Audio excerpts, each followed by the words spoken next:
Okay, next we have amendments in section 1023C। बच्चों 1023C जो है वो एग्जाम्शन देती है सर्टेन फंड्स एंड इंस्टीट्यूशंस को, राइट। सो ये सर्टेन फंड्स और इंस्टीट्यूशन को जो एग्जाम्शन दे रखी है, अगर इसकी लिस्ट की बात करें तो देखो इसमें कौन कौन है। इसमें है जी prime minister's national relief fund, उस पर टैक्स नहीं लगता उसकी इनकम पे, ठीक है ना। उसके बाद फिर chief ministers lieutenant governors relief fund, उसके बाद है prime ministers promotion of folk art, right, and so on. And then we have on point number 6 charitable funds and institution, ठीक है। जो चैरिटेबल फंड्स और इंस्टीट्यूशन होते हैं उनके ऊपर भी टैक्स नहीं लगता जी।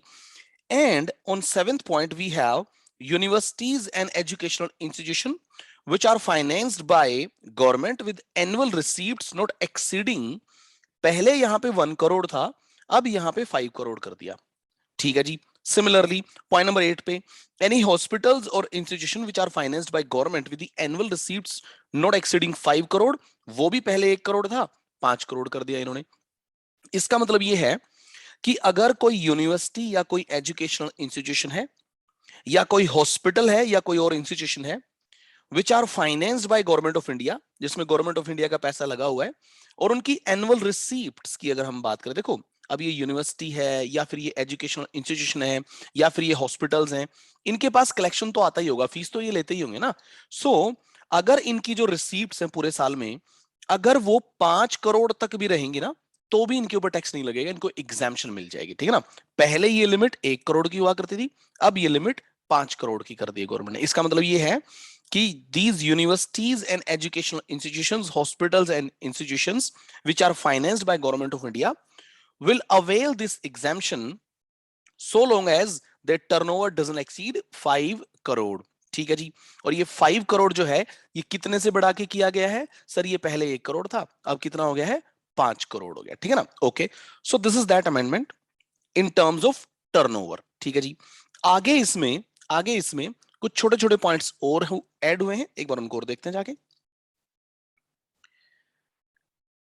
ठीक है जी। अच्छा, इसमें एक सबसे पहला ये नोट जो है, इसमें भी एक चेंज है। इसने बोला है कि for point number 7 and 8 above, it has been clarified by the Finance Act that this limit is aggregate annual receipts from all such institutions। ये जितने भी institutions हैं इन सब का टोटल करके ये लिमिट आएगी। एग्रीगेट देखना अपने को, मतलब ऐसा हो सकता है एक ग्रुप है, उस ग्रुप के पास मान के चलो 4-5 इंस्टीट्यूशंस है, 4-5 मान के चलो उनके इंजीनियरिंग के लेट से इंस्टीट्यूशंस है, ठीक है जी। तो उनको अलग अलग 5-5 करोड़ की लिमिट नहीं दे रखी यहाँ पे, ये एग्रीगेट है, टोटल करना पड़ेगा। उस ग्रुप का टोटल जो है वो 5 करोड़ से ज्यादा उसकी रिसीट्स नहीं जानी चाहिए, एग्जाम्शन मिलती रहेगी, लेकिन अगर 5 करोड़ से ज्यादा चलेगी तो एग्जाम्शन नहीं मिल पाएगी, ठीक है ना। ओके, सो एग्रीगेट करना होता है and it is not for each institution, है ना। ये अकेले एक इंस्टीट्यूशन या हॉस्पिटल के नहीं है, उस पूरे ग्रुप के लिए लगेगी ये लिमिट, ठीक है ना। Okay, so that's one. Second, बच्चों एक बात है ना, ये जो चैरिटेबल इंस्टीट्यूशंस होते हैं और ये जो स्कूल कॉलेजेस वगैरह होते हैं, क्या इनमें डोनेशंस आते हैं? हाँ सर आते हैं। डोनेशंस जो होते हैं वो डोनेशंस ही इनकी क्या होती है, मेन सोर्स ऑफ रेवेन्यू होते हैं, ठीक है ना। ओके, सो अगर इनको डोनेशंस आते हैं तो डोनेशंस, अच्छा डोनेशंस का ना एक नाम और भी हम बोल सकते हैं, उनको हम कॉन्ट्रीब्यूशंस बोल सकते हैं। क्या बोल सकते हैं? कॉन्ट्रीब्यूशंस, योगदान, ठीक है ना। ओके, सो अगर इनको कॉन्ट्रीब्यूशंस मिलते हैं ना बच्चों, तो कॉन्ट्रीब्यूशंस मेनली 2 टाइप के होते हैं, मेनली 2 टाइप के, वैसे 3 है आगे चल के सिखाऊंगा मैं, लेकिन मेनली 2 टाइप के मान के चलते हैं। एक वो कॉन्ट्रीब्यूशन जिसमें ये बोला गया है कि ये कॉन्ट्रीब्यूशन यानी कि डोनेशन जो है, इसका पैसा जो है वो कॉर्पस में जाना चाहिए, ये जो इंस्टीट्यूशन, ये जो ट्रस्ट है, इसके कॉर्पस में जाना चाहिए, मतलब उसकी कैपिटल में जाना चाहिए, राइट। इसका मतलब उस पैसे को कैपिटल नेचर के लिए यूज करना है। कहां पे यूज करना है? कैपिटल नेचर से, फॉर एग्जांपल बिल्डिंग बनाने के लिए यूज करना है, ठीक है, कोई प्लॉट या कोई लैंड खरीदने के लिए यूज करना है, मतलब the purpose would be to spend that money on capital purposes. आपने देखा होगा बड़े सारे ट्रस्ट वगैरह के अंदर, वहां पे ना वो आपने देखा होगा वॉल्स के ऊपर ना एक बड़ा सा एक नेम प्लेट काइंड ऑफ होती है, ठीक है, जिसके ऊपर बड़े सारे लोगों के नाम लिखे होते हैं, जो जो डोनर्स होते हैं, जिन्होंने डोनेशन दिया होता है। किसी का नाम लिखा है कि उसने 51,000 दिया, उसने 21,000 दिया, एंड सो ऑन, ठीक है ना। तो वो जो लोगों ने डोनेशन दिया था, उन्होंने ये बोला था कि ये जो पैसा लगेगा ना, ये बिल्डिंग बनाने के लिए यूज किया जाएगा, से फॉर एग्जाम्पल, राइट। तो पैसा कैपिटल नेचर पे यूज हुआ। तो अगर किसी ने डोनेशन दिया है और डोनेशन देते टाइम उसने ये बोला है कि पैसा जो है वो कॉर्पस में जाना चाहिए, कहां पे जाना चाहिए? कॉर्पस में जाना चाहिए। कॉर्पस का मतलब जैसे कंपनी में कैपिटल होती है ना बच्चों, ऐसी जो ट्रस्ट होती है ना उसमें कॉर्पस बोला जाता है। कंपनी के लिए हम बोलते हैं उसको कैपिटल, लेकिन ट्रस्ट वगैरह के लिए हम उसको क्या बोलते हैं, कॉर्पस। तो कॉन्ट्रीब्यूशंस यानी कि डोनेशंस जो होते हैं वो दो टाइप के होते हैं, दो टाइप के डोनेशंस होते हैं बच्चों, ठीक है जी। दो टाइप के डोनेशन कौन से होते हैं मैं आपको बता देता हूं फटाफट से। भाई एक तो होता है डोनेशन, डोनेशन, एक second,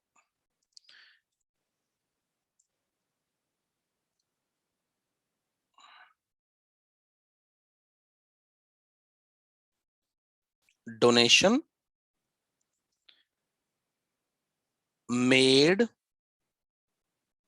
made with the specific instruction, made with the specific instruction that it shall form part of corpus। एक तो डोनेशन ऐसा दिया गया जिसके लिए बोला गया, डोनेशन देने वाला क्या बोलता है कि ये कहां पे जाना चाहिए, it shall form part of corpus, ये कॉर्पस में जाना चाहिए, ट्रस्ट के कॉर्पस में जाना चाहिए, ठीक है जी। एक डोनेशन होता है जिसमें ऐसा कुछ नहीं बोला होता, एक डोनेशन उसने ऐसा कुछ भी नहीं बोला। डोनेशन विदाउट सच इंस्ट्रक्शन, ऐसी कोई इंस्ट्रक्शन नहीं होती उन डोनेशंस में, ठीक है ना, ओके। सो भाई देखा जाए तो बच्चों हमारे पास ना दो टाइप के डोनेशंस आते हैं, दो टाइप के डोनेशंस। एक तो ये कॉर्पस वाला डोनेशन, ठीक है जी, जिसको बोला गया कि पैसा कहां जाना चाहिए, कॉर्पस ऑफ द ट्रस्ट में जाना चाहिए, ठीक है जी, एक तो ये होता है, राइट सर, समझ में आ गया। और एक होता है ये डोनेशन जिसमें जिसमें ऐसा कुछ भी नहीं बोला गया कि वो पैसा कहां यूज करना है, ठीक है जी, विदाउट एनी सच इंस्ट्रक्शन, बिना किसी इंस्ट्रक्शन के वो डोनेशन दे दिया गया।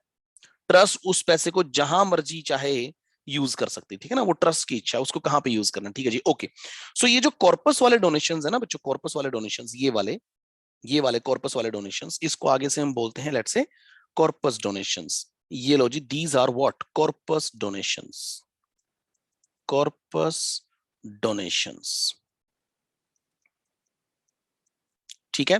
तो कॉर्पस डोनेशन के केस में चेंज हुआ है, कॉर्पस डोनेशन में चेंज हुआ है, लेकिन मैं आपको चेंज से पहले कुछ और भी समझाना चाहता हूं बच्चों, ध्यान से सुनना। होता क्या है कि ये जो कॉर्पस वाले डोनेशन होते हैं ना, ये फुल्ली एग्जाम्ड होते हैं, इनके ऊपर टैक्स नहीं लगता, इनके ऊपर टैक्स नहीं लगता। कॉर्पस डोनेशंस फुल्ली एग्जाम्ड होते हैं, इनमें कोई टैक्स नहीं लगता, चाहे ये कॉर्पस डोनेशन का पैसा खर्च किया हो या ना किया हो, ये होते हैं जी फुल्ली एग्जाम्ड। लेकिन जो जो ये डोनेशन होते हैं विदाउट एनी सच इंस्ट्रक्शन, मतलब जिसमें कोई इंस्ट्रक्शन नहीं है, ये जो होते हैं ये खर्च करने पड़ते हैं, जितना पैसा इसमें से खर्च कर देगी ट्रस्ट उतना पैसा तो एग्जाम्ड हो जाएगा, और जो बाकी बचेगा वो टैक्सेबल हो जाएगा, ठीक है ना, ओके। सो इसमें इसमें फुल एग्जाम्पशन नहीं है, जबकि कॉर्पस डोनेशंस में फुल एग्जाम्पशन होती है, कॉर्पस डोनेशन में फुल एग्जाम्पशन होती है, ठीक है जी, ओके। इसका मतलब पैसा खर्च करने की बात जो है वो कॉर्पस डोनेशन में नहीं होती, ठीक है जी, ओके। नाउ इन्होंने कॉर्पस डोनेशन वाले पॉइंट में थोड़े से चेंज कर दिए। उन्होंने क्या चेंज किए कॉर्पस डोनेशन के लिए, देखो एक बार पढ़ के देखते हैं। इसने बोला, सबसे पहले ऊपर से पढ़ता हूं, voluntary contributions made into the corpus, यानी कि ये वो कॉन्ट्रीब्यूशंस है जो कहां पे जाने चाहिए, कॉर्पस में जाने चाहिए। इसका मतलब कॉर्पस डोनेशन वाले पॉइंट में चेंज हुआ है। Which are received by such institution and hospitals and are not treated as their income, यानी कि वो जो है वो कॉर्पस के पर्पस से मिले हैं और जिनको इनकम नहीं माना जाता, इसका मतलब उसको एग्जाम्शन मिल जाती है, क्या मिल जाती है, exemption, hence it is examined from tax, ठीक है जी। लेकिन फाइनेंस एक्ट 2021 ने कुछ कंडीशंस डाली है, और वो कंडीशंस क्या है, इसने बोला है amount of this contribution is invested और deposited into the modes of section 11(5). 11(5) की मोड्स ना ट्रस्ट वाले चैप्टर में दे रखी हैं। 11(5) की मोड्स में ये पैसा जो है, कॉर्पस वाला जो पैसा है, ये 11(5) की मोड्स में रखना पड़ेगा। 11(5) की मोड्स में ये पैसा रखना पड़ेगा, मतलब ट्रस्ट इस पैसे को अपने नॉर्मल बैंक अकाउंट में नहीं रख सकती या अपने पास नहीं रख सकती, ये पैसा उसे 11(5) की मोड्स जो कि ट्रस्ट वाले चैप्टर में दे रखी हैं वहां पे ये पैसा रखना पड़ेगा, ठीक है ना, ओके। तो पहली कंडीशन तो ये कि भाई देखो, आज से पहले कंडीशन नहीं थी, अभी कंडीशन आई, इसका मतलब ये है कॉर्पस डोनेशन को, इन कॉर्पस डोनेशंस को एग्जाम्पशन अभी भी मिल जाएगी, आज भी मिल जाएगी। कंडीशन ये है कि भाई सबसे पहले तो उस पैसे को 11.5 की मोड्स में रखना पड़ेगा, ठीक है ना। ओके, सो पहला जो पॉइंट आया वो है 11.5 की मोड्स। लो जी, यहां पे लिखते हैं कि भाई 11.5 की मोड्स में ये पैसा रखना पड़ेगा, पहली कंडीशन तो ये डाल दी, ठीक है जी। ओके, इससे पहले कंडीशन नहीं थी। ओके, आगे चलते हैं। आगे इसने बोला application out of such corpus shall not be considered as application, है ना। मैंने इसमें कुछ लिखा, उसको भी पढ़ेंगे। बच्चों मैं आपको बताता हूं क्या बोलना चाह रहा है। देखो मैंने क्या बताया था, ये डोनेशन जो होते हैं, ये वाले डोनेशन नॉर्मल डोनेशंस यानी कि बिना कॉर्पस वाले डोनेशन जो होते हैं, ये खर्च करने पड़ते हैं। अच्छा, खर्चे का मतलब होता है एप्लीकेशन, ट्रस्ट के पर्पस पे खर्च कर देना, अप्लाई कर देना। तो मान के चलो ट्रस्ट के पास ना दो टाइप के डोनेशन आए, एक तो कॉर्पस वाला डोनेशन आया 1 लाख रुपए का, और एक 2 लाख रुपए का मान के चलो डोनेशन आया ये बिना किसी इंस्ट्रक्शन वाला डोनेशन, ठीक है। ये जो 1 लाख है ना, जो कॉर्पस वाला है, ये तो पूरी तरह से एग्जाम्ड होगा, लेकिन ये जो 2 लाख का आया ना डोनेशन, ये अपने को खर्च करना होता है, अप्लाई करना होता है, स्पेंड करना होता है ट्रस्ट के पर्पज पे। ट्रस्ट के पर्पज पे अगर ये पैसा खर्च कर दिया तो ये एग्जाम्ड हो जाएगा, और अगर हमने खर्च नहीं किया तो ये टैक्सेबल हो जाएगा। हालांकि इसमें एक 15% वाली बात भी है जो कि ट्रस्ट के चैप्टर में सिखाई जाती है, ठीक है ना। ओके, नाउ लिसन, इसने ये बोला कि जो ये डोनेशन, जो कॉर्पस वाले डोनेशन है ना, ये तो वैसे ही एग्जाम्ड होते हैं, ये तो वैसे ही एग्जाम्ड होते हैं, ठीक है। तो अगर इस 11.5 में से पैसे को निकाल के, जो 11.5 में जो पैसा रखा गया है, अगर 11.5 की मोड्स में से आप पैसा निकाल के ट्रस्ट के ऊपर खर्च भी कर दोगे तो आपको दोबारा थोड़ी मिल जाएगी एग्जाम्शन। एग्जाम्शन तो इनको वैसे ही है। अरे भाई, कॉर्पस वाले जो डोनेशंस होते हैं वो तो पहले ही एग्जाम्ड होते हैं। हाँ, वो अलग बात है कि उसको 11.5 में बस रखना पड़ता है। जब 11.5 में आपने उसको रखा है तो वो तो एग्जाम तो पहले ही हो गया, जैसे ही आपने उसको 11.5 में डिपॉजिट किया। कॉर्पस वाले डोनेशंस की बात कर रहा हूं। अब 11.5 में से आप उसे निकाल के ट्रस्ट के ऊपर जब खर्च करोगे तो क्या दोबारा थोड़ी मिलेगी आपको एग्जाम्शन? एग्जाम्शन तो आपको पहले ही मिल गई जो आपने उसको 11.5 में डिपॉजिट किया। तो यही इस बात उसने बोली इसमें। एग्जाम्पल से समझाऊंगा हालांकि मैं आपको ये चीज, ठीक है ना। क्या बोला इसने, देखो, it says application out of such corpus, ये जो पैसा आपने 11.5 में डिपॉजिट किया ना, उसमें से अगर आप पैसा कुछ एप्लीकेशन यानी कि अप्लाई कर देते हो, खर्च कर देते हो ट्रस्ट के पर्पस पे, कहां पे खर्च कर देते हैं? ट्रस्ट के पर्पस पे। Shall not be considered as application, मैंने लिखा, पढ़ना, simply because it is already exempt, क्योंकि ये पहले से ही क्या हो चुका है? एग्जाम्ड हो चुका है। तो दोबारा थोड़ी आपको एग्जाम्शन मिलेगी भाई, अदरवाइज तो 2 बार एग्जाम्शन मिल जाएगी। एक बार 11.5 में डिपॉजिट करने पे एग्जाम्शन मिल जाएगी, एक बार आप जब उसे खर्च कर देंगे तब मिल जाएगी। तो ऐसे तो डबल हो जाएगी। No no no no, it's not that. तो इसके लिए हम ये लिख देते हैं, ये लिख देते हैं कि भाई since since exemption since exemption has already exemption has already been allowed when it was deposited into modes of 11.5, therefore application, अच्छा एप्लीकेशन का मतलब मैंने क्या बताया था? स्पेंडिंग, है ना, खर्च कर देना। Okay, application out of such amount will not be exempt। Again लिख दो, अगेन, क्योंकि अगेन लिखने से आपको समझ में आ जाएगा। अब इस अगेन का क्या मतलब है? क्योंकि सर एग्जाम्शन पहले से ही मिल चुकी है एंड देयरफॉर अब दोबारा से थोड़ी उसको एग्जाम्शन मिलेगी, राइट? तो ये उसने बोला, जस्ट क्लैरिफाई किया, ये क्लैरिफाई किया। वैसे तो पता ही है लोगों को, लेकिन ये जस्ट क्लैरिफाई किया कि भाई हम ये बोलना चाह रहे हैं, है ना। ओके, तो एक ये अमेंडमेंट था इसमें। आगे आगे इसने बोला application from loans and borrowings shall not be considered as application for charitable religious purposes for the purpose of third proviso of this section। ठीक है जी, ध्यान से सुनना प्लीज। अब मान के चलो ट्रस्ट के पास एक तो ट्रस्ट की इनकम्स होती हैं बच्चों, ठीक है ना, ट्रस्ट की इनकम्स होती है। जैसे एक एग्जांपल लेते हैं भाई, ट्रस्ट के पास बच्चों मान के चलो ट्रस्ट के पास कुछ रिसीट्स आती हैं, रिसीट्स, ठीक है ना, ये ट्रस्ट के पास आई रिसीट्स, और रिसीप्ट से मान के चलो 20 लाख रुपए की, 20 लाख की जो रिसीप्ट बैंक में आई उसका ब्रेकअप कुछ ऐसे है, उसका ब्रेकअप कुछ ऐसे है कि भाई कुछ तो उसके पास डोनेशंस आए हैं, और कुछ उसने लोन लिया है, लोन, लोन, डोनेशन उसके पास आए मान के चलो 16 लाख के, 16 लाख रुपए के, और लोन उसने लिया है मान के चलो 4 लाख रुपए का। कुल मिला के ट्रस्ट के बैंक में 20 लाख रुपए आए हैं, 20 लाख रुपए आए हैं। अब ध्यान से सुनना, ये जो डोनेशन है ये तो ट्रस्ट की इनकम है, ये तो इनकम है ना, बट ये लोन तो क्या है, बोरोइंग है, राइट? बिल्कुल ध्यान सुनना प्लीज। एक बात बताना, अगर ये ट्रस्ट इस पूरे 20 लाख रुपए को खर्च कर देती, पूरे 20 लाख रुपए को खर्च कर देती, अब देखो ना लोन भी लिया तो खर्चा करने के लिए लिया होगा ना, तो ये भी और ये भी, है ना, दोनों के दोनों क्या कर दिए, स्पेंड कर दिए, spent on trust purpose, trust के पर्पस पे खर्च कर दिए, स्पेंट ऑन ट्रस्ट पर्पस, ये भी क्या कर दिया, स्पेंट ऑन ट्रस्ट पर्पस। देखो अमेंडमेंट जो होता है कई बार वो केवल क्लैरिफाई करने के लिए होता है, राइट? सबको पता है, अब आप बता देंगे मेरे को, कोई मेरे को ये बताएगा, इस ट्रस्ट के पास बैंक में 20 लाख रुपए आए थे, बैंक में 20 लाख रुपए आए थे, लेकिन उसमें से 16 लाख रुपए तो इसकी इनकम थी, 4 लाख रुपए का इसने लोन लिया था, है ना, कोई खर्चा करना था इसको, ठीक है जी, तो इसने क्या किया, इसने पूरा का पूरा 20 लाख रुपए खर्च कर दिया जी ट्रस्ट के पर्पस पे। कोई बच्चा मेरे को बताएगा कि एग्जाम्शन कितने की मिलेगी, इसे एग्जाम्शन 16 लाख की मिलेगी या 4 लाख की भी मिलेगी, मतलब 20 की मिलेगी या 16 की मिलेगी?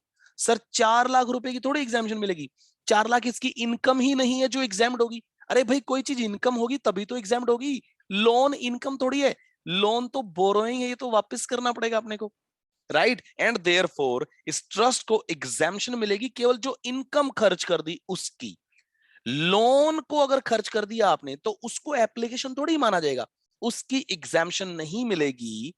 सर ये अमेंडमेंट की, अरे हाँ क्लैरिफाई करने के लिए अमेंडमेंट करना पड़ता है कई बार, ठीक है। सो इसमें लिखते हैं हम, इसमें लिखते हैं कि भाई ये इसकी एग्जाम्शन मिलेगी, exemption, exemption will B, exemption will be allowed, इसकी तो एग्जाम्शन मिल जाएगी क्योंकि ये तो इनकम थी। लेकिन यहां पे क्या लिखेंगे, no exemption, no exemption will be allowed, no exemption will be allowed. Reason लिखवाओ, क्या रीजन है? क्योंकि, क्योंकि it is not an income, ये इनकम थोड़ी है जिसकी एग्जाम्शन मिलेगी अपने को, ठीक है ना, ये तो क्या है, बोरोइंग्स है, ये तो क्या है, बोरोइंग्स। ओके, तो ये उसने यहाँ पे बोला हुआ है, ठीक है ना, एक ये अमेंडमेंट था, तो ये भी हमने कर दिया जी, ये वाला अमेंडमेंट भी हमने कर दिया, ठीक है। ओके, सो हमने कितने पॉइंट कर लिए सर? एक तो ये कर दिया कि भाई आपके पास जो जो कॉर्पस डोनेशन आएंगे उसको भी डिपॉजिट करना पड़ेगा, उसको भी क्या करना पड़ेगा, डिपॉजिट करना पड़ेगा। कहां पे डिपॉजिट करना पड़ेगा? 11(5) की मोड्स में डिपॉजिट करना पड़ेगा, ठीक है ना। ओके, अगला अमेंडमेंट क्या आया सर? अगले अमेंडमेंट ने ये बोला कि अगर आपने 11(5) में उस कॉर्पस वाले डोनेशन को डिपॉजिट करते टाइम एग्जाम्शन ले ली थी, तो जब आप उसको, उस पैसे को निकाल के ट्रस्ट के ऊपर खर्च करोगे तो दोबारा थोड़ी अपने को एग्जाम्शन मिल जाएगी। एग्जाम्शन तो 11(5) में डिपॉजिट करते ही आपको ऑलरेडी मिल चुकी है, राइट?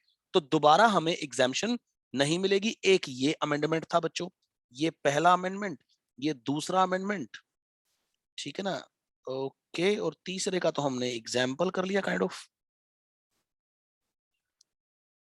ठीक है ना। ओके सर, ये तो हमें दे देना, ये तो आप यहाँ पे थोड़ा हमें ज्यादा समझ में आ रहा है, थ्योरी जो लिखी हुई है तो थोड़ी सी ऊपर से है, राइट? सो बच्चों एक ये है अपने पास, है ना, ये तीसरा अमेंडमेंट है अपने पास। ओके, ये अमेंडमेंट है इसमें mainly.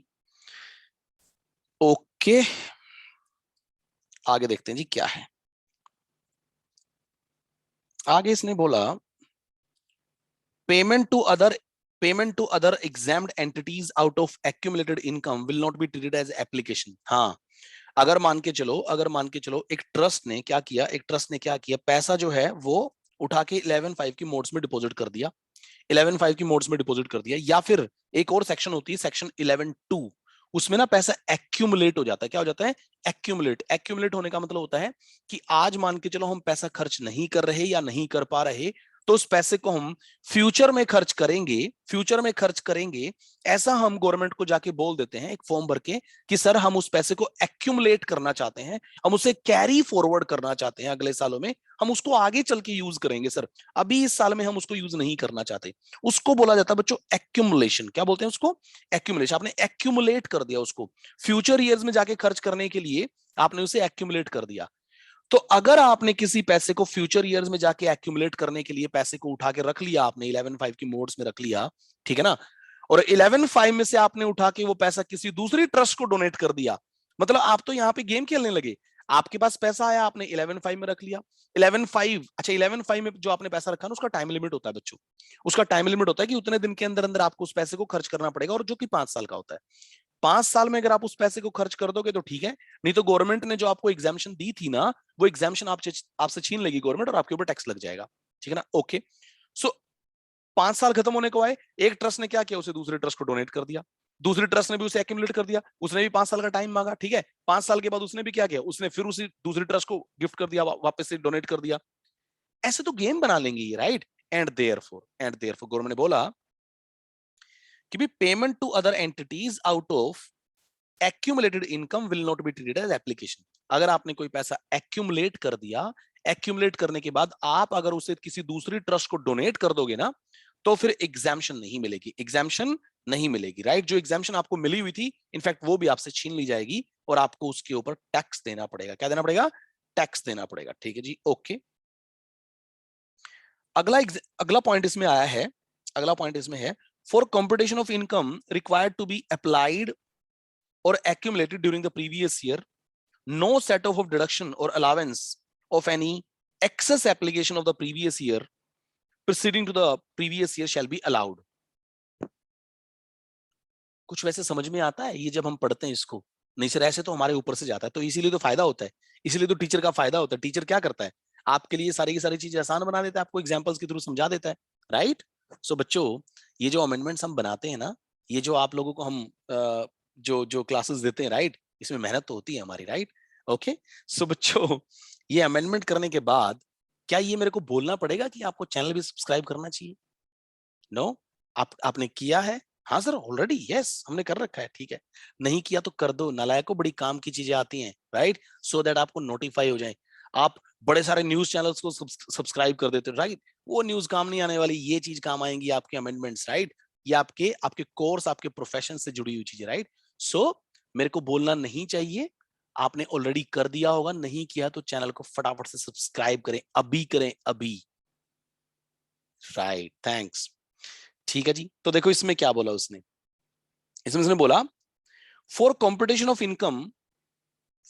of income required to be applied or accumulated during the previous year, no set off or deductions of any excess application। देखो मैं आपको बताता हूं क्या, जैसे ये जो एग्जांपल था अपना, इस एग्जांपल की अगर हम बात करें तो इस एग्जांपल में क्या हो रहा था बच्चों, 20 लाख रुपए टोटल बैंक में आए थे, ट्रस्ट के बैंक में 20 लाख रुपए आए थे, ठीक है जी।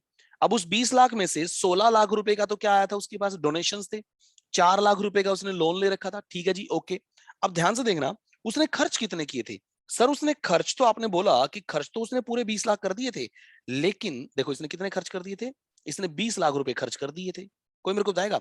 लेकिन इसको एग्जाम्शन कितनी मिली थी?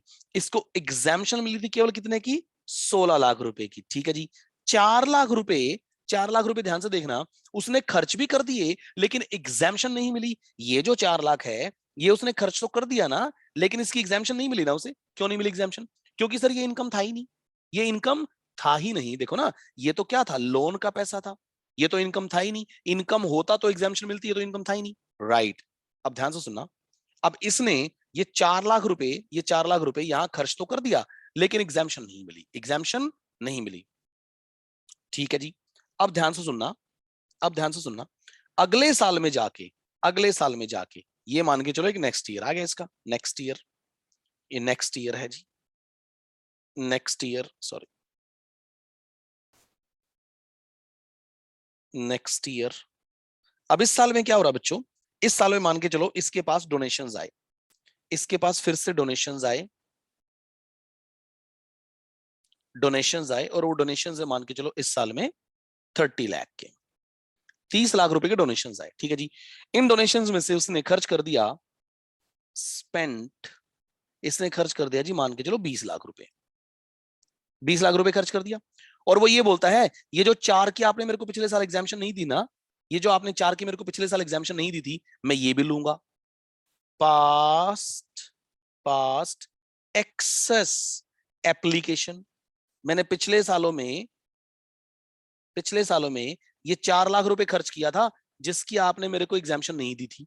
क्यों नहीं दी थी पिछले साल में एग्जामिशन, बताना मेरे को क्या रीजन था? सर वो इनकम ही नहीं था, वो तो लोन में से खर्च किया था हमने, राइट। एंड देयरफॉर वो बोल रहा है कि 4 की आपने मेरे को पिछले साल एग्जामिशन नहीं दी थी, तो उस 4 की भी मैं इस साल में क्या मांगूंगा आपसे, एग्जामिशन मांगूंगा।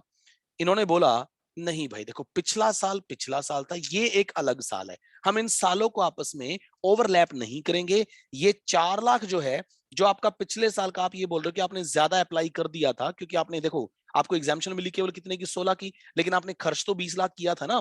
तो आपने एक्सेस खर्च कर दिया था, 4 लाख रुपए एक्सेस खर्च कर दिया था, जबकि आपको एग्जामिशन 16 की मिली थी। ये 4 अगले सालों में जाके सेट ऑफ नहीं कर सकते आप, इस 4 को अगले सालों में जाके भी आप क्लेम नहीं कर पाएंगे। ये अमेंडमेंट हुआ है, तो ये जो है इसको हम अगले साल में जाके, इसको अगले साल में जाके एग्जामिशन के तौर पे क्लेम नहीं कर सकते। अरे जब पिछले साल में ही अलाउ नहीं हुआ बच्चों, तो अगले साल में तो अलाउ होने का क्वेश्चन ही राइज नहीं होता। ये चेंज हुआ है, देखो पढ़ के देखो, पढ़ के देखो क्या लिखा है इसने।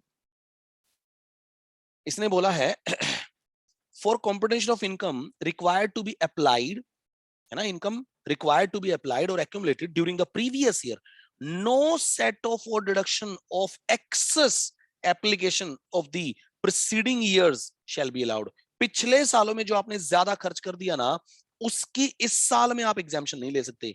नो सेट ऑफ, पिछले सालों की आप डिडक्शन एग्जामिशन नहीं क्लेम कर सकते ऑफ दी, कौन से, एक्सेस, राइट, एक्सेस एप्लीकेशन कौन से सालों का, ऑफ प्रीसीडिंग ईयर्स, ठीक है ना, ओके। पिछले सालों का जो आपने एक्सेस खर्चा कर रखा था, उसकी आप इस साल में जाके सेट ऑफ एग्जामिशन वगैरह नहीं मांग सकते, ये उसने बोला था, ठीक है ना। तो इस नेक्स्ट ईयर को हम मान लेते फोर्थ अमेंडमेंट, तो ये अपनी फोर्थ अमेंडमेंट होगी बच्चों, ठीक है जी, ओके। तो ये थे changes in relation to a trust, in relation to a trust. एक बार इनको फटाफट से रिवाइज करते हैं। यस सर, देखो बच्चों, सबसे पहले अमेंडमेंट क्या आया ट्रस्ट में, सबसे पहले अमेंडमेंट क्या आया सर, सबसे पहले अमेंडमेंट ये आया कि जो यूनिवर्सिटीज और एजुकेशनल इंस्टीट्यूशंस होते हैं, मेरे को ऐसा लगता है कि आपसे इसके ऊपर क्वेश्चन पूछा जा सकता है, ऐसा मेरे को लगता है। So this is again an important point, ये 1 करोड़ 5 करोड़ वाला तो बहुत ही इंपॉर्टेंट है, ठीक है जी। तो जो यूनिवर्सिटीज, एजुकेशनल इंस्टीट्यूशंस, हॉस्पिटल्स वगैरह को जो एग्जामिशन मिलती थी, वो पहले मिलती थी अगर उनकी एनुअल रिसीट्स 1 करोड़ तक होती हैं तो, ठीक है ना। आज वो 1 करोड़ से 5 करोड़ कर देगी, इसका मतलब यूनिवर्सिटीज और हॉस्पिटल्स वगैरह को एग्जामिशन मिलेगी एज लॉन्ग एज उनकी एनुअल रिसीट जो है वो 5 करोड़ से ज्यादा ना हो, मतलब 5 करोड़ तक की रिसीट्स अगर उनकी हैं तो उनको एग्जामिशन आज भी मिलेगी, जो कि पहले कितनी थी, 1 करोड़, ठीक है जी। अच्छा बताना, ये 5 करोड़ की जो लिमिट है, ये पर इंस्टीट्यूट देखेंगे या एग्रीगेट देखेंगे? सर एग्रीगेट देखेंगे, समझ में आ गया, आगे चलते हैं।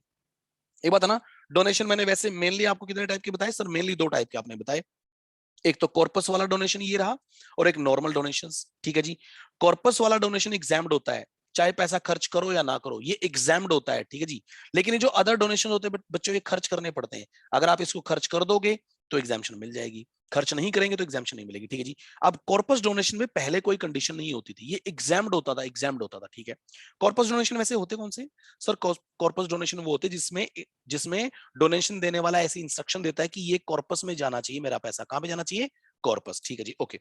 सो कॉर्पस डोनेशन को लेके क्या बोला गया कि कॉर्पस डोनेशन एग्जाम्ड होंगे प्रोवाइडेड दैट वो पैसा आप 11(5) में डिपॉजिट करके रखेंगे, कहां पे, वो ट्रस्ट को पैसा कहां रखना पड़ेगा, 11(5) में रखना पड़ेगा, पहला अमेंडमेंट, ठीक है जी। दूसरा अमेंडमेंट, आपने क्योंकि उसको 11(5) में डिपॉजिट किया तो एग्जाम्शन ले ली, 11(5) में डिपॉजिट करते ही क्या ले ली, एग्जाम्शन ले ली।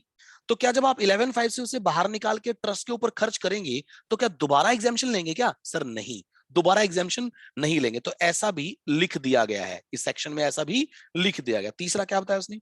तीसरा उसने ये बोला कि अगर आप पैसा खर्च करते हो फ्रॉम लोन्स और बोरोइंग्स, आपके पास कोई लोन आपने लिया, आपके पास कोई बोरोइंग्स है, उसमें से अगर आप पैसा खर्च करते हो तो उसको उसको एप्लीकेशन नहीं माना जाता, एंड देयरफॉर उस खर्चे की आपको एग्जाम्पशन नहीं मिलती, क्योंकि वो तो इनकम ही नहीं था। अरे भाई एग्जाम्पशन तो इनकम की मिलती है ना बच्चों, ये तो इनकम है ही नहीं ना भाई, तो इनकी एग्जाम्पशन मिलने का क्वेश्चन ही राइज नहीं होता। अगला अमेंडमेंट क्या बोलता है? अगला अमेंडमेंट बोलता है सर कि अगर आपने पिछले सालों में ज्यादा खर्च कर दिया ना, पिछले सालों में अगर आपने ज्यादा खर्च कर दिया, तो उस ज्यादा को आप ये नहीं बोल सकते अगले सालों में जाके, मतलब फ्यूचर ईयर्स में जाके आप ये नहीं बोल सकते देखो मैंने पिछले सालों में ज्यादा खर्च किया था, उसकी एग्जाम्पशन मैं अब क्लेम करना चाहता हूं। गवर्नमेंट बोलती है नहीं मिलेगी बेटा, पिछले सालों में अगर आपने ज्यादा खर्च कर दिया तो आपको एग्जाम्पशन नहीं मिलेगी, ठीक है ना? ओके, तो भाई बच्चों ये वाला भी हमने कर दिया, ठीक है ना? Okay, next we have amendments relating to section 1023 FE। अच्छा बच्चों, इस सेक्शन में ऊपर वाले पोर्शन में कोई चेंज नहीं है। अगर हम ऊपर वाले पोर्शन के बारे में बात करें, so let's first read this. It says any income of specified person, specified person को हम आगे चल के सीखेंगे। वैसे स्पेसिफाइड पर्सन को अभी आप ये मान के चलना कि ये कोई नॉन रेजिडेंट है और वो नॉन रेजिडेंट ने इंडिया में इन्वेस्टमेंट कर रखी है। अगर उसने इंडिया में इन्वेस्टमेंट कर रखी है तो डेफिनेटली एज ए रिटर्न ही would be getting that dividend, interest and long term capital gains. तो उसने उसी के बारे में बोला कि अगर कोई स्पेसिफाइड पर्सन है उसको इनकम होती है in the nature of dividend, interest and long term capital gain arising from investment made by it in India, whether in the form of debts or shares or capital unit, if investment। तो उसने बोला ये तीन चीजें जो हैं ये examined हो जाएंगी उसकी, लेकिन कुछ कंडीशंस है। पहली कंडीशन, उसने इन्वेस्टमेंट की है 1/4/2020 से लेके 31 मार्च 2024 के बीच में, पहली कंडीशन। दूसरी कंडीशन उसके पास ये इन्वेस्टमेंट कम से कम 3 साल तक होनी चाहिए इंडिया में। तो पहले तो ये डेट वाली कंडीशन, 20 से 24 के बीच में इन्वेस्टमेंट होनी चाहिए, फिर वो 3 साल तक रखे भी उस इन्वेस्टमेंट को, एंड वो इन्वेस्टमेंट कहां पे करे फिर उसने ये बताया। तो पहले उसने बोला इस पीरियड में इन्वेस्टमेंट होनी चाहिए, 3 साल तक कम से कम वो पैसा लगाएगा इंडिया में, और कहां पे लगाएगा वो उसने नीचे बता रखा है। तो नीचे उसने क्या बोला कि वो पैसा लगाए किसी बिजनेस ट्रस्ट में, ठीक है जी, जिसको डिफाइन किया गया सेक्शन 213A में। वो पैसा लगाए किसी इंफ्रास्ट्रक्चर फैसिलिटी में इंडिया में। इंफ्रास्ट्रक्चर फैसिलिटी आपको पता है कि भाई रोड, ब्रिजेस, टनल, ठीक है, उसमें अगर पैसे लगाता है, या फिर वो पैसे लगाता है category 1, category 2 alternate investment funds which are regulated by SEBI. So तीन बताए उसने अभी तक, आगे भी चल रहे हैं। बिजनेस ट्रस्ट में पैसे लगाए, इंफ्रास्ट्रक्चर फैसिलिटी में पैसे लगाए, या category 1, category 2 alternate investment funds, इसमें अमेंडमेंट हुआ है। अच्छा, alternate investment fund should be regulated by who? SEBI, ठीक है। इसमें क्या था पहले कि ये जो category 1, category 2 alternate investment funds है ना, इनका ना इन्वेस्टमेंट होना चाहिए किसमें? Infrastructure facility. मतलब जो इंफ्रास्ट्रक्चर फैसिलिटी की जो कंपनी है या जो एंटिटीज हैं, उसमें इनका कैटेगरी 1, कैटेगरी 2 के ऑल्टरनेट इन्वेस्टमेंट फंड्स का, इसको बोलते हैं AIF इन शॉर्ट। क्या बोलेंगे इसको हम? AIF, ऑल्टरनेट इन्वेस्टमेंट फंड, ठीक है जी। ऑल्टरनेट इन्वेस्टमेंट फंड जो है उनका, पहले उसने बोल रखा था कि ये जो इंफ्रास्ट्रक्चर फैसिलिटी की जो एंटरप्राइजेस है ना, इसमें इस AIF का 100% इन्वेस्टमेंट होना चाहिए था। मतलब कैटेगरी 1, कैटेगरी 2 के जो AIF है, राइट, उनका इस इंफ्रास्ट्रक्चर फैसिलिटी की एंटिटीज में या कंपनी में 100% इन्वेस्टमेंट होना चाहिए था। लेकिन अब इसमें अमेंडमेंट कर दिया गया। अमेंडमेंट क्या बोलता है कि भाई वो इन्वेस्टमेंट जो है, अगर वो 50% या उससे ज्यादा है तो भी बात बन जाएगी, मतलब 50 से कम नहीं होना चाहिए। सो कैटेगरी 1, कैटेगरी 2 के AIF का इंफ्रास्ट्रक्चर फैसिलिटी कंपनी में अब 100% रिक्वायरमेंट नहीं है। अगर वो 50% या उससे ज्यादा भी होगा तो बात बन जाएगी, लेकिन हाँ, अगर वो 50% से कम होगा तो फिर बात नहीं बनेगी, ठीक है ना? ओके, सो एक तो ये अमेंडमेंट हुआ कि भाई इन्वेस्टमेंट की रिक्वायरमेंट अब 100% नहीं है, बल्कि 50% या उससे ज्यादा होना चाहिए। इसका मतलब अगर 70 है तो भी बात बन जाएगी, एग्जाम्पशन मिल जाएगी, 80 है तो भी बात बन जाएगी, लेकिन 50 से अगर नीचे चला गया तो फिर एग्जाम्पशन नहीं मिल पाएगी, ठीक है जी। ओके, आगे देखते हैं इसमें और कौन आ गया। अब पहले तो 3 लोग ही हुआ करते थे, वो जो जो जिसके बारे में बात कर रहे थे, नॉन रेजिडेंट, जिसको हम क्या बोल रहे हैं, स्पेसिफाइड पर्सन। उसकी इंडिया में इन्वेस्टमेंट 3 चीजों में हो सकती थी पहले। बिजनेस ट्रस्ट में पैसे लगा दे, इंफ्रास्ट्रक्चर फैसिलिटी कंपनियों में डायरेक्टली पैसे लगा दे, ये डायरेक्टली लग रहा था है ना, या फिर किसी एआईएफ के थ्रू लगा दे पैसे इंफ्रास्ट्रक्चर फैसिलिटी में। लेकिन एआईएफ के लिए कंडीशन ये थी, पहले 100% इन्वेस्टमेंट होनी चाहिए थी, लेकिन अब वो घटा के कितनी कर दी गवर्नमेंट ने, 50%, है ना। तो 50% या उससे ज्यादा इन्वेस्टमेंट भी अगर है तो भी बात बन जाएगी।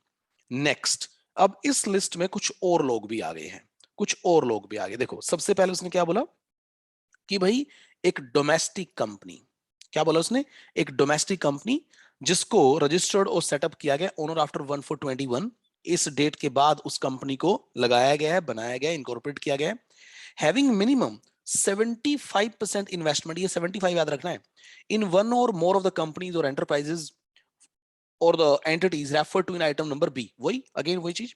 तो अब की बार क्या है, देखो यहां पे क्या हो रहा था पॉइंट नंबर सी में, एआईएफ की इन्वेस्टमेंट इंफ्रास्ट्रक्चर फैसिलिटी में होनी चाहिए।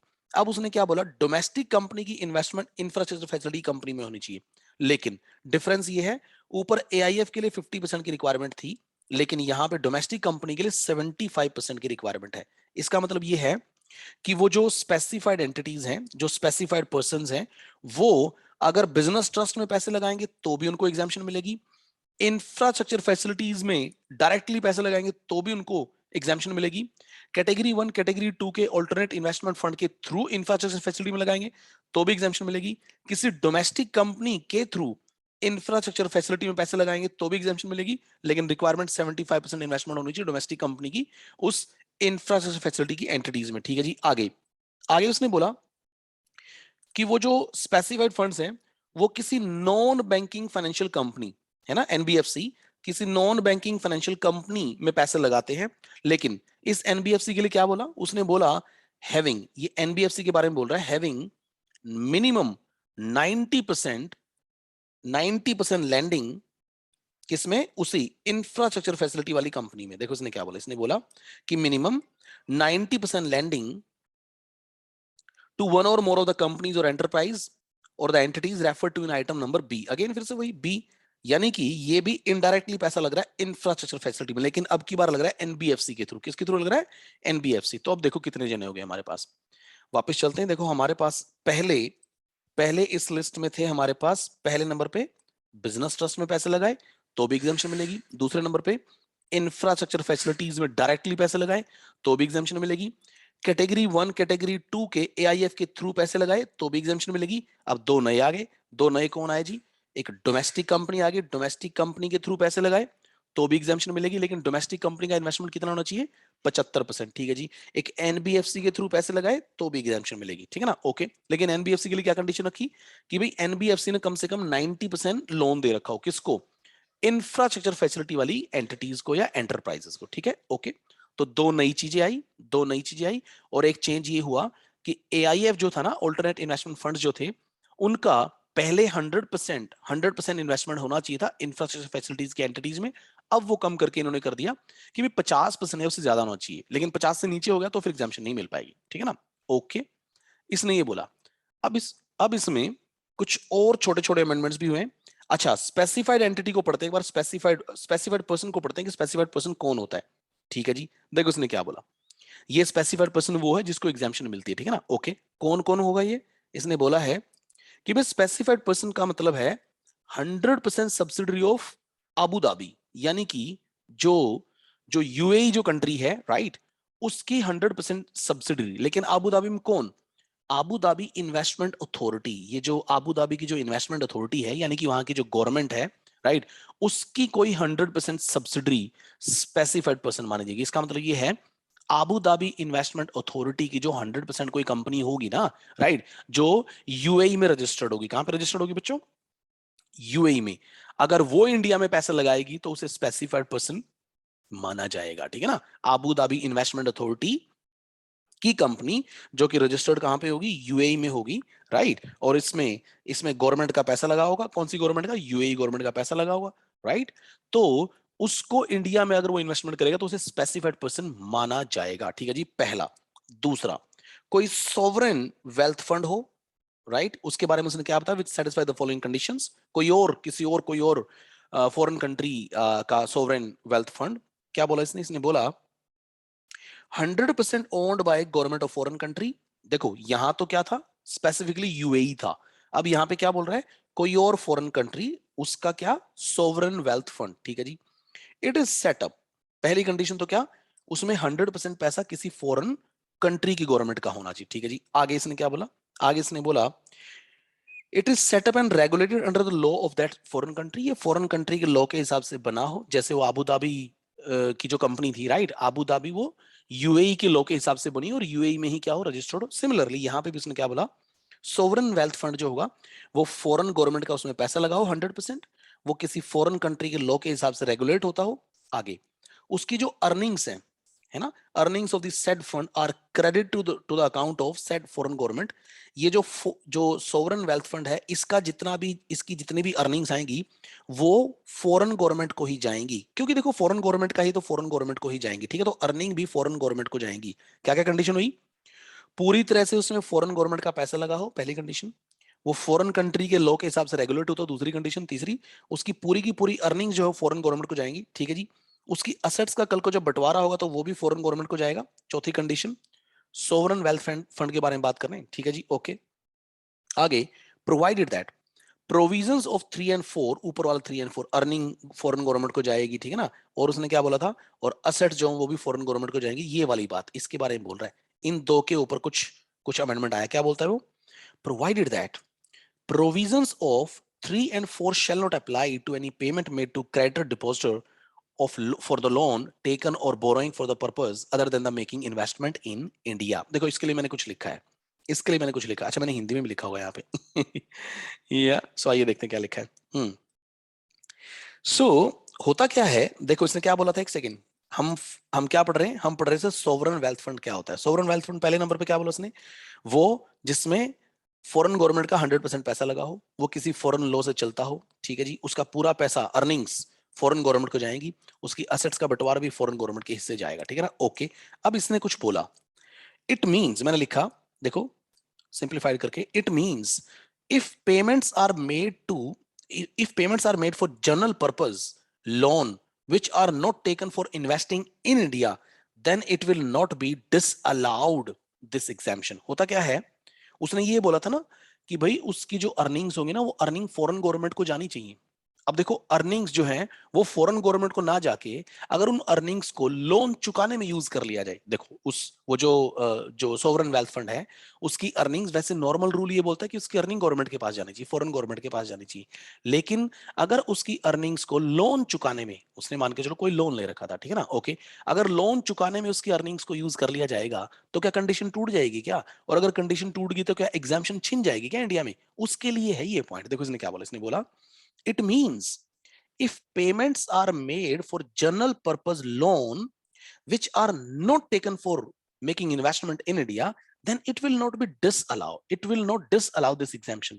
कहने का मतलब ये है कि अगर वो लोन चुकाने में भी पैसे को यूज कर लेगा ना, लोन चुकाने में पैसे को यूज कर लेगा, और ये वो लोन है जो लोन लेके इंडिया में पैसा नहीं लगाया गया था, मतलब ये अदर लोन है उसका, अदर लोन, ठीक है जी, तो भी एग्जाम्पशन डिसअलाउ नहीं होगी, है ना, एग्जाम्पशन डिसअलाउ नहीं होगी। देखो मैंने क्या लिखा, हिंदी में लिखा, जनरल लोन की पेमेंट करने की वजह से एग्जाम्पशन डिनाई नहीं होगी। तो अगर उसने जनरल कोई लोन ले रखा है सोवरेन वेल्थ फंड ने, और वो लोन चुकाने के लिए उसने अपनी अर्निंग्स को यूज कर लिया है ना, तो अगर उसने वो पैसा गवर्नमेंट को तो दिया नहीं, वो पैसा कहाँ गया, वो पैसा तो उस बैंक को गया जहां से उसने लोन लिया था, राइट, तो उसने क्या किया, उस पैसे से लोन चुका दिया, कोई बात नहीं, अगर उसने लोन भी चुका दिया तो भी उसकी एग्जाम्पशन डिनाई नहीं होगी। मैंने लिख दिया सॉरी फॉर एक्सप्लेनिंग इन हिंदी कई बार ना हमें हिंदी में चीजें ज्यादा समझ में आ जाती हैं इसलिए। ओके, एक सेकंड, यहां तक फिर से पढ़ते हैं। कौन होता है जी sovereign wealth fund, sir sovereign wealth fund होता है जिसमें फॉरेन कंट्री का पैसा लगा, फॉरेन गवर्नमेंट का 100% पैसा लगा हुआ है, वो फॉरेन लॉ से गवर्न होता है, इसका मतलब फॉरेन कंट्री के हिसाब से वो रजिस्टर्ड है, इनकॉर्पोरेटेड है, ठीक है जी, उसकी अर्निंग्स का पूरा पैसा गवर्नमेंट के पास आएगा, फॉरेन गवर्नमेंट के पास, है ना, और उसके असेट्स का बंटवारा डिसोल्यूशन वगैरह के टाइम पे भी किसके पास जाएगा, पैसा गवर्नमेंट के पास जाएगा। हाँ, नीचे एक प्रोविजो ऐड किया कि उसने क्या बोला कि अगर वो पैसा गवर्नमेंट के पास ना जाके किसी किसी लेट्स से किसी लैंडर के पास चला गया, किसी बैंक से लोन ले रखा था इन्होंने, राइट, और उसके पास चला गया, तो भी एग्जाम्पशन नहीं छीनी जाएगी भाई, एग्जाम्पशन नहीं छीनी जाएगी, हालांकि उसकी अर्निंग गवर्नमेंट को नहीं गई, लेकिन फिर भी कोई बात नहीं, फिर भी कोई बात नहीं, उसकी एग्जाम्पशन उससे नहीं छीनी जाएगी, ठीक है ना, ओके। एक्चुअली इसके ऊपर डिबेट था, उसको खत्म करने के लिए ऐसा किया गया।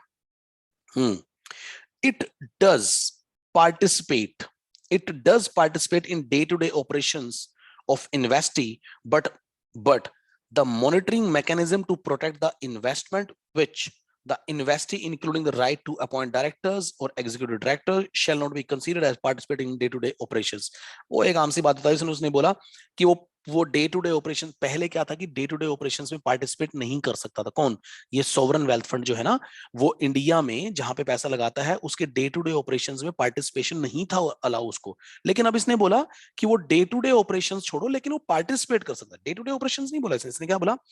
it does participate it does participate in day to day operations of investee, but the monitoring mechanism to protect the investment, वो कह रहा है डे टू डे ऑपरेशंस का मतलब वहां पे जहां पे उसे, जो उसने इंडिया में इन्वेस्टमेंट कर रखी है ना, उस इन्वेस्टमेंट को प्रोटेक्ट करने के लिए वो डे टू डे ऑपरेशंस जहां पे उसकी इन्वेस्टमेंट अफेक्ट होती है वहां पे वो मॉनिटरिंग कर सकता है, वहां पे मॉनिटरिंग कर सकता है। पहले ये नहीं था, पहले साफ लिखा हुआ था it does not undertake any commercial activity in India, वो इंडिया में कोई भी एक्टिविटी नहीं करेगा, बस पैसा लगाएगा और भूल जाएगा। लेकिन अब उसने क्या बोला कि इट डज पार्टिसिपेट, वो इंडिया में पार्टिसिपेट कर सकता है in day to day operations, लेकिन सारे ऑपरेशंस नहीं। व्हाट डिड ही से?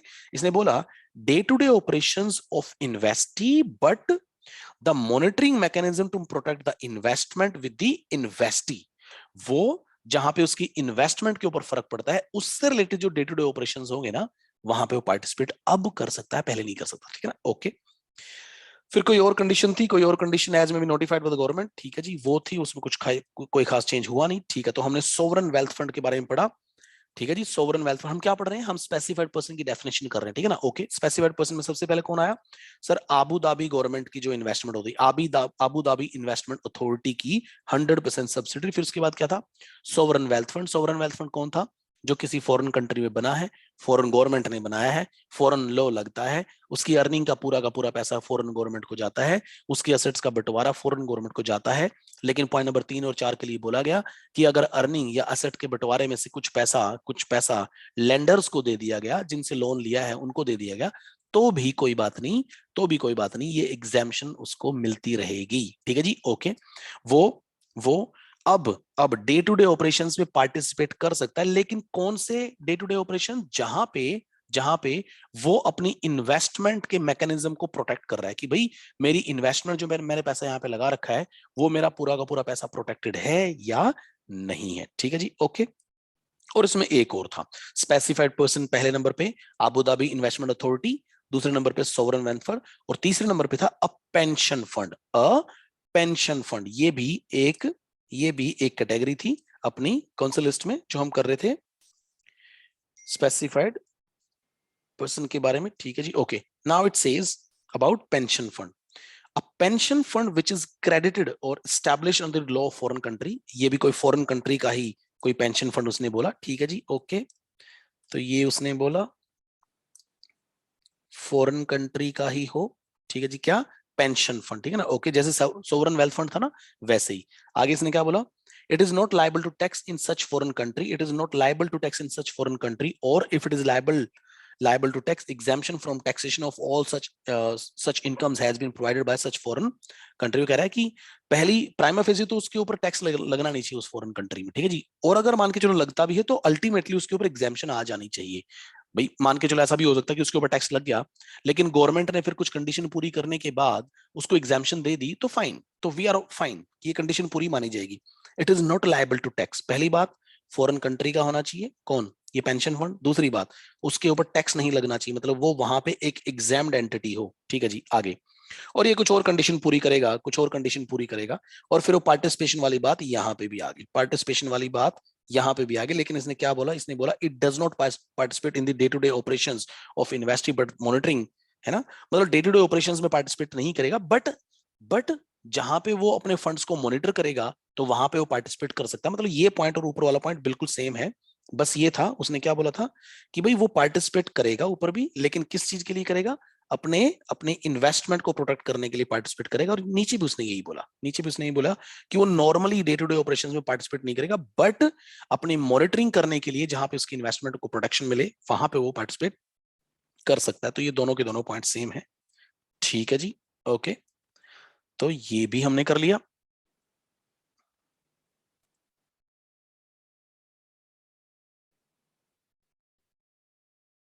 अब चलते हैं आगे।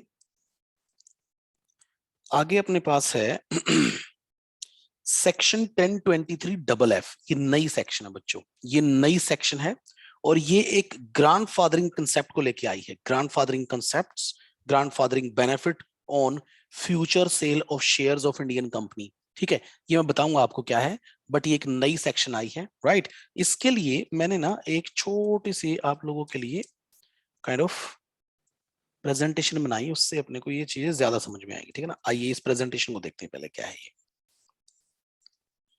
देखो बच्चों क्या है कि भाई हो क्या रहा है, ये जो नई एग्जामिशन आई है, इस नई एग्जामिशन में दो एंटिटीज हैं। दो एंटिटी, पहला एक ओरिजिनल फंड है, कोई कोई ओरिजिनल फंड है, मैं बताऊंगा क्या है original fund.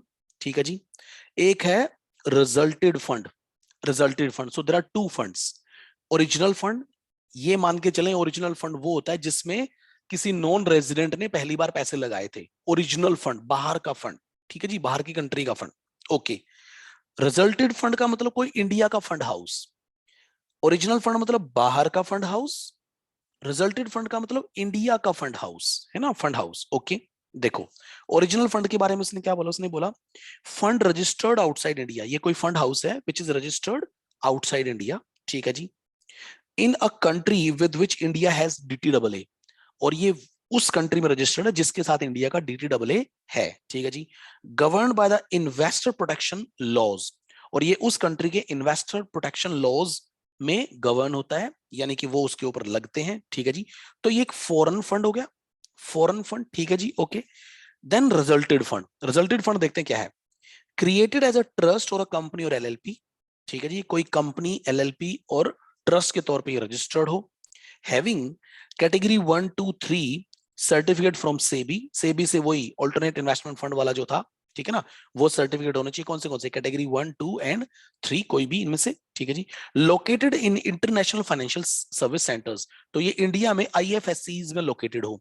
International financial service centres government ने नोटिफाई कर रखे हैं, ये वहां पे रजिस्टर्ड हो। तो इंडिया, इसका मतलब फॉरेन फंड, और ये रिजल्टेड फंड यानी कि इंडिया का फंड। ठीक है जी। अब क्या होगा, फॉरेन फंड ना, फॉरेन फंड कुछ ट्रांसफर करेगा, कुछ ट्रांसफर करेगा, कोई असेट ट्रांसफर करेगा, मतलब असेट जाएंगी ओरिजिनल फंड से रिजल्टेड फंड के पास। ठीक है ना, ओके।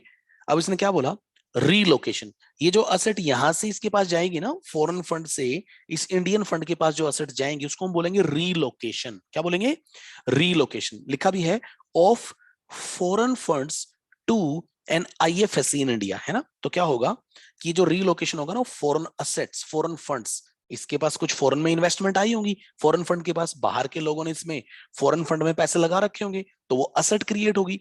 वो असेट इसने क्या किया, इसने इस इंडिया के फंड को ट्रांसफर कर दी। ठीक है जी। Such relocation will be examined under section 1023 double F. तो ये जो रीलोकेशन हुआ ना, ये जो रीलोकेशन हुआ, ये एग्जाम्ड होगा, ये एग्जाम्ड होगा इंडिया में, इसके ऊपर टैक्स नहीं लगेगा। देखो ध्यान से देखना, हो तो रहा है ना, इस ओरिजिनल फंड के पास कुछ असेट्स थी, वो असेट्स इसने ट्रांसफर कर दी, किसको, इंडियन फंड को ट्रांसफर कर दी। तो उसके बारे में बोल रहा है कि जो रीलोकेशन हुआ ना असेट्स का from one fund to another fund, तो ये क्या होगा, एग्जाम्ड होगा। ये क्या होगा, एग्जाम्ड होगा। देखो अब इसको पढ़ के आएंगे, अब ना थोड़ी आसानी होगी आपको ये समझने में, अब आसानी होगी समझने में। देखो क्या लिखा हुआ है। हाँ सर, ये जो प्रेजेंटेशन बना रखी थी ना, इससे फायदा मिलेगा अपने को। ठीक है ना, ओके। देखो क्या लिखा है, any income, any income of of the nature of capital gain. Capital gain होगा अगर हम कोई असेट, असेट एक फॉरेन फंड इंडियन फंड को जब ट्रांसफर करेगा, तो फॉरेन फंड के पास वो क्या थी, असेट थी, और वो असेट एक किस्म से इन्वेस्टमेंट थी, राइट। अब वो किसको ट्रांसफर करेगा, इंडियन फंड को ट्रांसफर करेगा। तो उसने क्या बोला, इसने बोला income, any income of the nature of capital gain arising और रिसीव्ड बाय नॉन रेजिडेंट और स्पेसिफाइड फंड। किसी नॉन रेजिडेंट को कोई कैपिटल गेन होता है, या किसी स्पेसिफाइड फंड को कोई कैपिटल गेन होता है, दोनों के बारे में बोल दिया उसने, दोनों के बारे में बोल दिया उसने। ठीक है जी।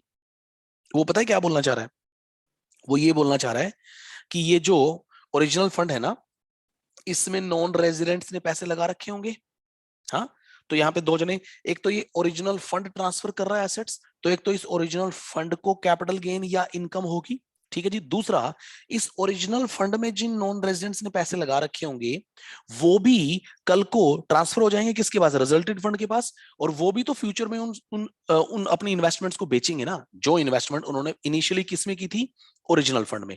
आगे चल के वो इन्वेस्टमेंट अब किसके पास आ गई थी, रिजल्टेड फंड के पास आ गई थी, ठीक है जी। अब वो अपनी इन्वेस्टमेंट्स को बेचे तो गेन अल्टीमेटली, ठीक है, तो उनको भी एग्जाम्शन मिलेगी। मतलब आज ओरिजिनल फंड को एग्जाम्शन मिलेगी फॉर दिस रीलोकेशन, और फ्यूचर में उन नॉन रेजिडेंट को भी एग्जाम्शन मिलेगी जब वो रिजल्टेड फंड से अपने इन्वेस्टमेंट्स को बेचेंगे।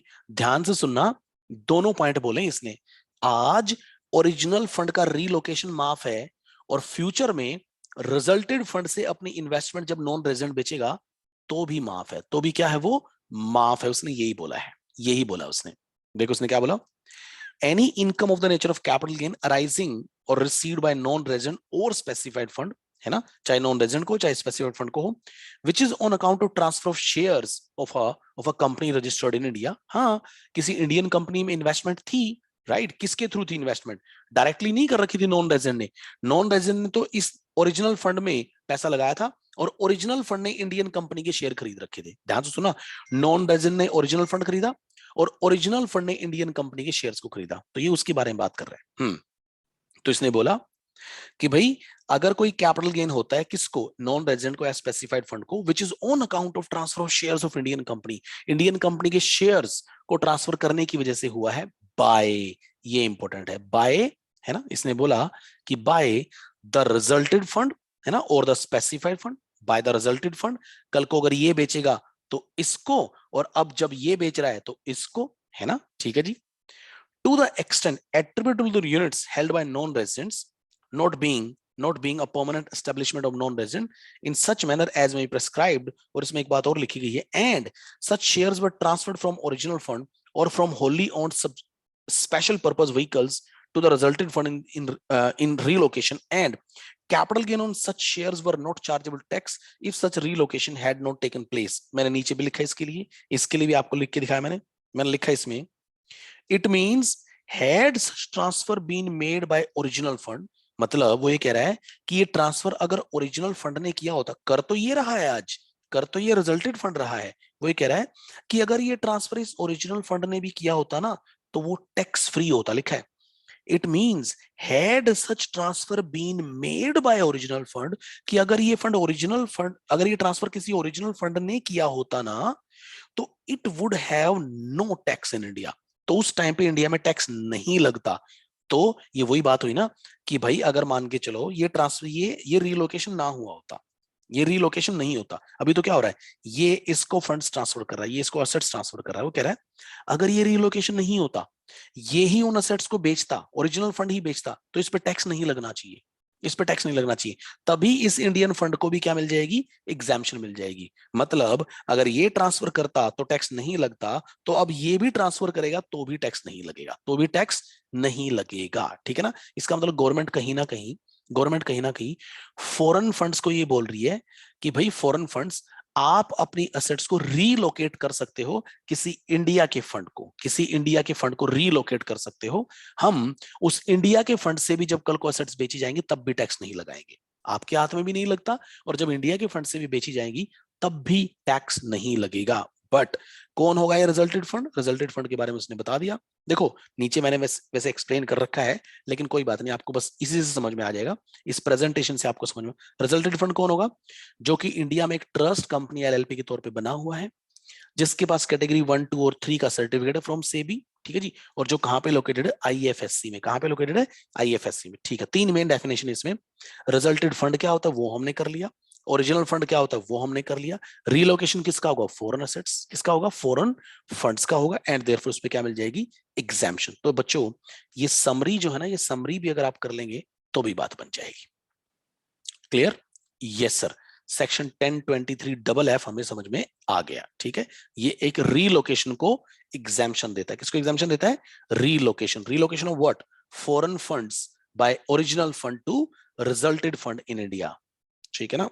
ओके देखो सुनो, ये थोड़ी सी ना, ये चीजें थोड़ी सी आपके लेवल से थोड़ी ज्यादा लग रही है मेरे को, लेकिन फिर भी पता नहीं क्यों मेरे को ऐसा लगता है कि अमेंडमेंट्स आपको करके जानी चाहिए, अमेंडमेंट्स आपको करके जानी चाहिए, राइट? हम छोड़ के नहीं जाएंगे, ठीक है?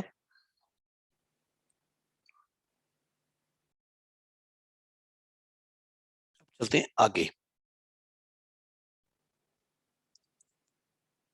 नेक्स्ट वी हैव, अच्छा ये कुछ छोटी छोटी अमेंडमेंट्स हैं, ये वाली अमेंडमेंट्स मेरे को लगता है कि ये आप स्किप कर सकते हो, ठीक है? सो इनको छोड़ देते हैं, छोटे छोटे इनको छोड़ देते हैं, जो मेजर अमेंडमेंट्स थी वो मैं आपको करवा रहा हूँ, और ये आगे चल के कवर हो जाएगी, ये आगे चल के कवर हो जाएगी अपनी, ठीक है ना? तो इसको हम आगे चल के कवर कर पाएंगे। एग्जाम्ड इनकम के चैप्टर में ही है अभी हम, ठीक है? कॉर्पस डोनेशन में फिर से, हाँ देखो, अच्छा सुनो, आपको पता है ना कि ट्रस्ट वगैरह को एग्जाम्शन 1023 सी में भी मिलती है, और ट्रस्ट वगैरह को एग्जाम्शन सेक्शन 11 में भी मिलती है, ठीक है ना? 11 और 1023 दो जगह पे एग्जाम्शन होती है। अगर आपने 1023 सी में अपने आप को रजिस्टर्ड कर लिया तो वहां पे एग्जाम्शन मिल जाएगी, और अगर आपने 11 में कर लिया तो 11 में एग्जाम्शन मिल जाएगी, ठीक है ना? ओके, सो दोनों में कॉर्पस डोनेशन के बारे में दे रखा है, वहां भी कॉर्पस डोनेशन का अमेंडमेंट हम करके आए, तो वही अमेंडमेंट फिर यहाँ पे भी मिलेगा अपने को, ठीक है ना? क्योंकि एक ट्रस्ट को जो जो एग्जाम्शन मिलती है वो सेक्शन 11 के हिसाब से भी मिल सकती है, और सेक्शन 1023 सी के हिसाब से भी मिल सकती है, दोनों नहीं मिलती प्लीज, ठीक है ना? या तो वो या फिर ये। तो कॉर्पस डोनेशन क्योंकि सेक्शन 11 में भी दे रखा है, राइट? सो कॉर्पस डोनेशन में वही अमेंडमेंट्स जो हमने अभी अभी किए थे 1023 में, राइट, वही अमेंडमेंट यहाँ पे भी है ना?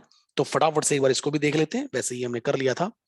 कॉर्पस डोनेशंस मैंने क्या बताए थे सर? कॉर्पस डोनेशंस वो होते हैं जहां पे डोनेशन देने वाला ये इंस्ट्रक्शन देता है कि मेरा ये डोनेशन कॉर्पस में जाना चाहिए। कहां पे जाना चाहिए? कॉर्पस में, ठीक है जी? तो कॉर्पस कॉन्ट्रीब्यूशंस होते हैं, राइट? पहले अमेंडमेंट होने से पहले कॉर्पस के जो डोनेशंस होते थे वो ट्रस्ट के हाथ में फुल्ली एग्जाम्ड होते थे, बिना किसी कंडीशन के, ठीक है ना? लेकिन अब कॉर्पस डोनेशंस के ऊपर भी कुछ कंडीशन लगा दी गई। पहली कंडीशन कि भाई वो पैसा जो है वो 11.5 की मोड्स में रखा जाएगा। कहां पे रखा जाएगा? 11.5 की मोड्स में रखा जाएगा। अगर आप उसको 11.5 की मोड्स में नहीं रखेंगे तो एग्जाम्शन नहीं मिलेगी, जबकि पहले ऐसा नहीं होता था, एग्जाम्शन मिलती ही मिलती थी, राइट? ओके, लेकिन अब उसे 11.5 की मोड्स में इन्वेस्ट करके रखना पड़ेगा, ओके, जब तक खर्च ना कर दे। Second, application out of such corpus fund is not application. बिल्कुल सही बात है। अगर आपने इस पैसे को 11.5 की मोड्स में रखा है, यानी कि कॉर्पस के लिए आपने इसको संभाल के रख दिया, ठीक है, तो कॉर्पस के लिए संभाल के रखते ही आपको एग्जाम्शन तो मिल गई। एग्जाम्शन तो आपने 11.5 में जैसे ही उसे डिपॉजिट किया वैसे ही आपको क्या मिल गई? एग्जाम्शन मिल गई। अब कल को जब आप उसे 11.5 से निकाल के ट्रस्ट के पर्पस पे खर्च करोगे तो क्या दोबारा एग्जाम्शन मिलेगी क्या? सर बिल्कुल नहीं मिलेगी, क्योंकि उसको एग्जाम्शन ऑलरेडी मिल चुकी है, ठीक है जी? ओके। थर्ड, अगर हमने कोई लोन ले रखा है, लोन या बोरोइंग्स है, ठीक है ना, एक ट्रस्ट के पास लोन या बोरोइंग्स है, तो वो लोन और बोरोइंग्स में से अगर कुछ पैसा ट्रस्ट के पर्पस पे खर्च करता है तो क्या उसे एप्लीकेशन माना जाता है? क्या उसके लिए उसे एग्जाम्शन मिलेगी? सर नहीं, आपने बताया था, आपने बताया था, क्योंकि लोन और बोरोइंग्स जो होते हैं वो ट्रस्ट की इनकम थोड़ी होते हैं, राइट? भाई एग्जाम्शन तो इनकम में से मिलती है, ये तो लोन्स हैं, बोरोइंग्स हैं, ये तो वापस करनी है उसको, राइट? एंड देयरफॉर अगर हम लोन और बोरोइंग्स में से कुछ पैसा ट्रस्ट के पर्पस पे खर्च करेंगे तो उसको एप्लीकेशन नहीं बोला जाता, एंड देयरफॉर उसकी एग्जाम्पशन मिलने का सवाल ही पैदा नहीं होता, ठीक है जी? ओके। एक ट्रस्ट ने अगर अपने पैसे को एक्यूमुलेट कर दिया, एक ट्रस्ट ने अगर अपने पैसे को क्या कर दिया? एक्यूमुलेट कर दिया फॉर फ्यूचर यूज, राइट? तो उस केस में इसने ये बोला है कि भी उस केस में अगर एक ट्रस्ट दूसरी ट्रस्ट को डोनेट कर देगी तो फिर ट्रस्ट को एग्जाम्शन नहीं मिल पाएगी। जो ट्रस्ट उसको आगे आगे दूसरी ट्रस्ट को डोनेट करेगी ना, तो उसके हाथ में फिर वो एप्लीकेशन नहीं माना जाएगा, राइट? उसको हम एग्जाम्शन नहीं दे पाएंगे, ठीक है? लास्ट में उसने बोला था कि अगर मान के चलो आपने प्रायर ईयर्स में, पिछले किन्हीं सालों में ज्यादा अप्लाई कर दिया पैसा, ट्रस्ट का पैसा, वो ज्यादा एप्लीकेशन हो गया, आपको एग्जाम्शन आपको मिल पाई कम। हमने एग्जाम्पल किया था, राइट? हमने बात की थी कि मान के चलो आपने पिछले सालों में 20 लाख रुपए ट्रस्ट के पर्पज पे खर्च कर दिया, लेकिन आपको एग्जाम्शन मिली मान के चलो 16 लाख की, 16 लाख की एग्जाम्शन मिली, 4 की आपको एग्जाम्शन नहीं मिल पाए पिछले सालों में। तो अगर पिछले सालों में आपको एग्जाम्शन नहीं मिली तो क्या उस एग्जाम्शन को हम इस साल में क्लेम कर सकते हैं? Answer is no, answer is no, ये बोला गया था, ठीक है ना? तो ये वही अमेंडमेंट थे जो हम वहां पे करके आए थे। तो अपने पास अमेंडमेंट्स कितने हैं यहाँ पे कॉर्पस में? कॉर्पस डोनेशन के केस में सर अमेंडमेंट हो गए कुल मिला के 5, ठीक है ना? ओके, 1 2, ये तो सर हमें वही समझ में आ गया था, 3 4 एंड 5, ठीक है ना? ओके, कॉर्पस वाला भी हो गया।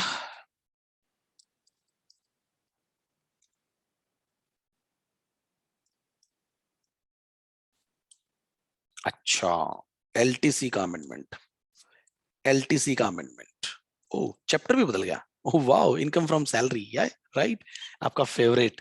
हाँ सर, इनकम फ्रॉम सैलरी तो हमारा फेवरेट है। तो अभी तक हम किस में कर रहे थे? अभी हम एग्जाम्ड इनकम वाला कर रहे थे, ठीक है ना? नाउ वी हैव सैलरी वाला, ठीक है? ओके, सो सैलरी में बच्चों, सैलरी के चैप्टर में जब ये चैप्टर बिल्कुल खत्म होने को होता है, लास्ट में तकरीबन अपने को लीव ट्रैवल कंसेशन की एक एग्जाम्शन मिलती है 10(5) वाली, ठीक है ना? ओके, सो वो जो लीव ट्रैवल कंसेशन की एग्जाम्शन मिलती थी, यानी कि अगर लोग घूमने जाते थे इंडिया में, किसी प्लेस को विजिट करने जाते थे, तो वो जो घूमने के ऊपर, घूमने जाने के लिए उनका जो खर्चा होता था, ट्रैवल का जो एक्सपेंस होता था, वो उनकी कंपनी से उनको मिल जाता था, ठीक है?